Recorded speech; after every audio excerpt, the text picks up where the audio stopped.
When a patient suffers from chronic constipation, stools too hard, too infrequent, too painful to pass, this husk softens and lubricates.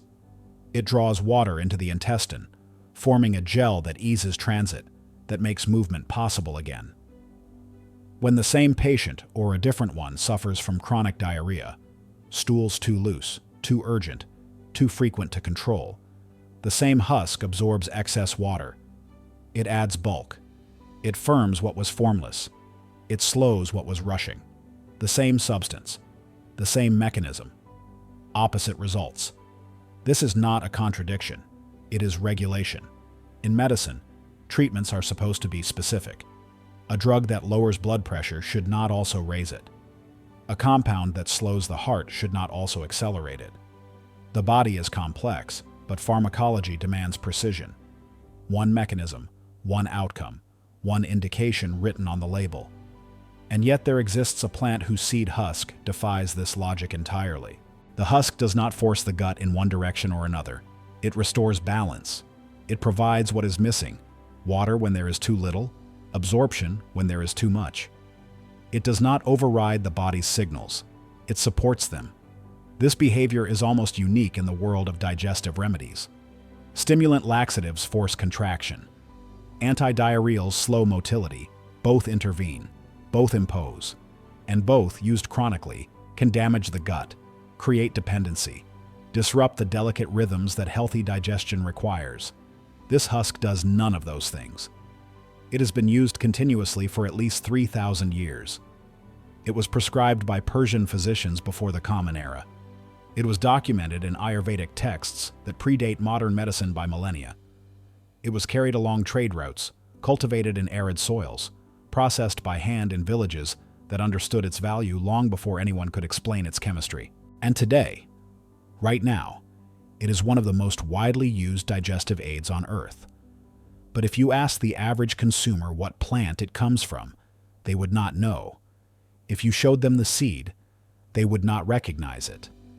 If you told them that the powder in their medicine cabinet was once a living thing, grown in fields, harvested by farmers, known by name to generations of healers, they might not believe you. The knowledge has been obscured, not destroyed, obscured. The plant still exists. The farmers still grow it. The medicine still works. But somewhere along the way, the connection was severed between the remedy and its source, between the consumer and the cultivation, between the modern product and the ancient knowledge that made it possible. This is the story of that severance, and of what remains. The seed appears in texts that most Western readers have never encountered. In the classical tradition of Unani medicine, a system developed by Persian and Arab physicians, drawing on Greek foundations and refined over centuries, this seed was a staple of the pharmacopoeia.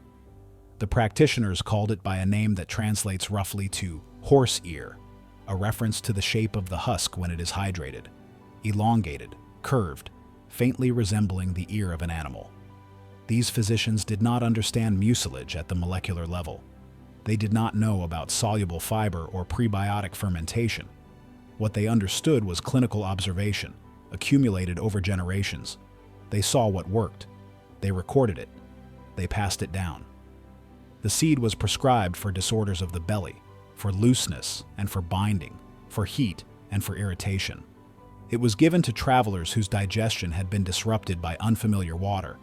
It was given to the elderly whose systems had slowed.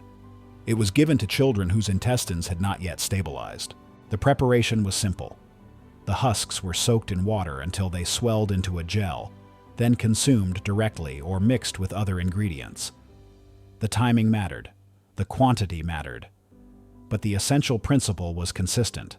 Let the husk absorb water. Let it transform. Let it do its work inside the body rather than outside. Parallel to this tradition, and sometimes overlapping with it, Ayurvedic practitioners in the Indian subcontinent developed their own relationship with the seed. In Sanskrit and Hindi texts, it was known by names that varied by region but carried similar meanings. The plant was cultivated in the arid northwestern territories, lands that would later become Rajasthan and Gujarat, where rainfall was scarce and only the hardiest crops survived. The Ayurvedic applications were broader than digestion alone. The seed was used for urinary complaints, for skin conditions, for internal cooling during fevers, but its primary role remained consistent: the regulation of the gut, the restoration of normal function, the balancing of what had become imbalanced. What these traditions shared, Persian, Arab, Indian, was a recognition that this seed was not a simple purgative. It was not violent. It did not force evacuation through cramping or irritation. It worked gently, slowly, over hours rather than minutes.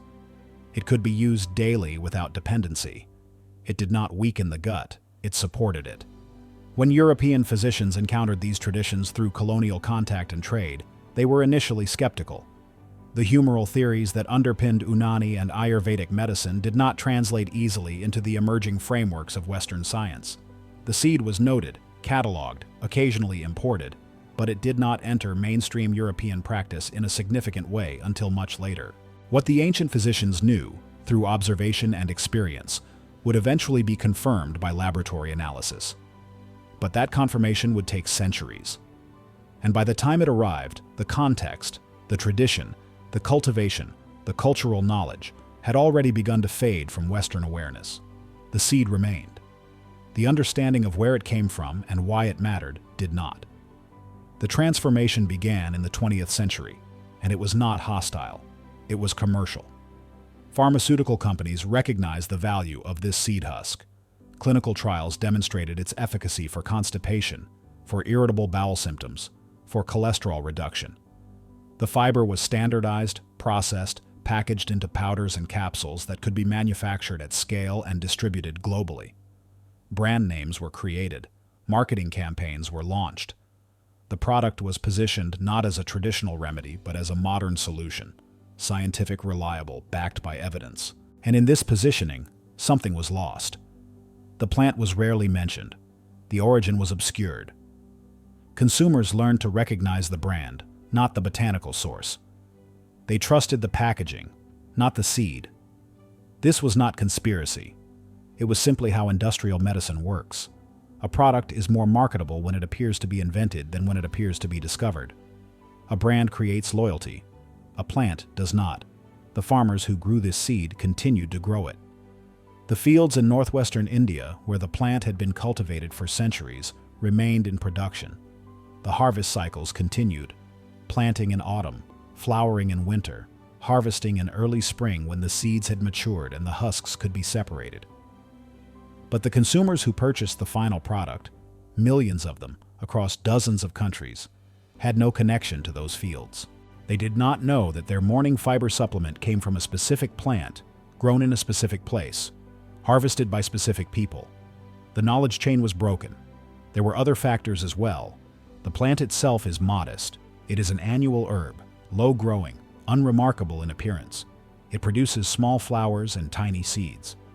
It does not have the dramatic presence of a tree or the colorful appeal of a fruit. It is not photogenic. It is not romantic. It is also climatically specific.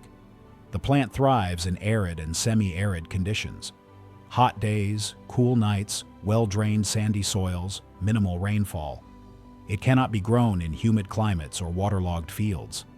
This concentration of production, primarily in the Indian states of Rajasthan and Gujarat, meant that most of the world never saw the plant growing.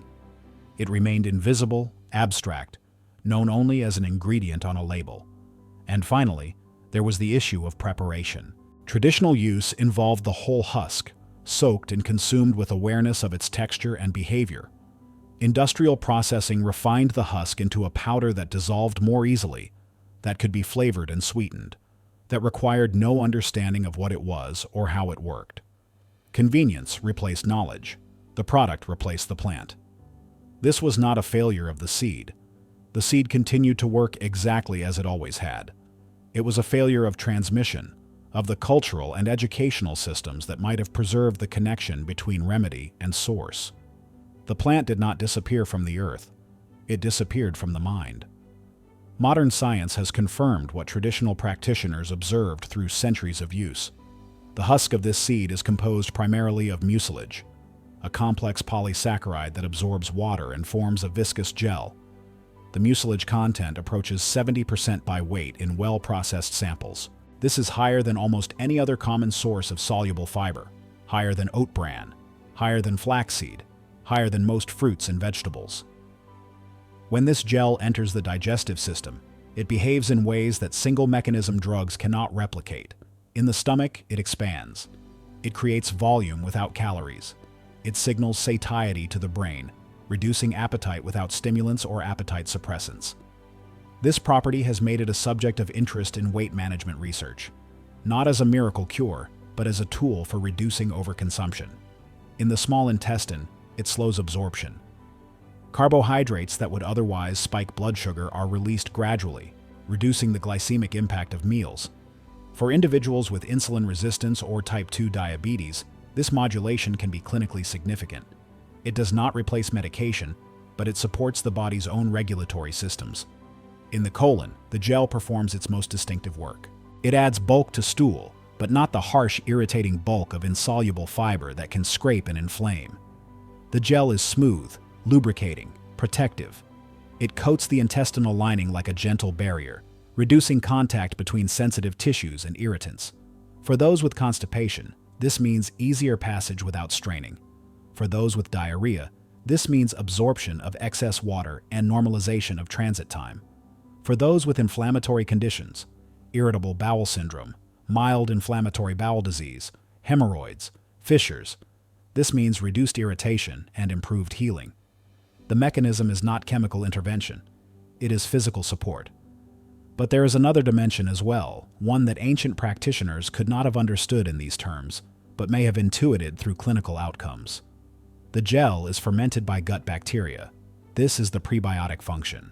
The mucilage is not digested by human enzymes, but it is accessible to beneficial microorganisms in the colon.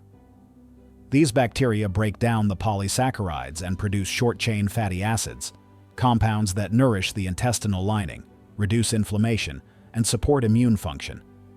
A healthy gut microbiome is increasingly recognized as essential to overall health. And this seed husk, consumed daily, feeds that microbiome in ways that processed foods do not. The clinical evidence is substantial. Randomized trials have demonstrated reductions in LDL cholesterol, the so-called bad cholesterol, through a mechanism involving bile acid binding. The gel traps bile acids in the intestine, preventing their reabsorption. The body responds by converting more cholesterol into bile, effectively lowering circulating levels. This effect is significant enough that regulatory agencies in multiple countries have approved health claims linking this fiber to cardiovascular risk reduction. And unlike stimulant laxatives, which can cause dependency and damage gut motility over time, this husk creates no habituation. It can be used daily for years, without losing efficacy or harming the intestinal system. From an agricultural perspective, the plant is remarkably resilient. It tolerates drought. It grows in sandy, nutrient-poor soils. It requires minimal irrigation. It can be cultivated in regions where water is scarce and other crops would fail.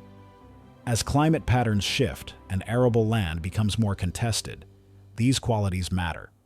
A plant that produces medicine from marginal land, with minimal inputs, is not a relic of the past.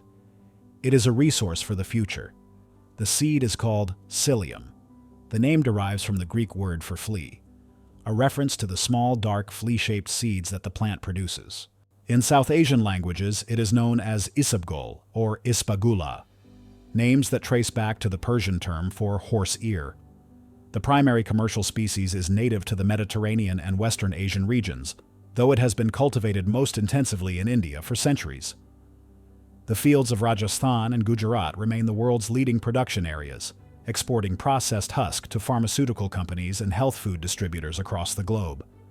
The plant is a modest annual herb. It grows low to the ground, with narrow leaves and slender flower spikes. It blooms in winter and sets seed in early spring.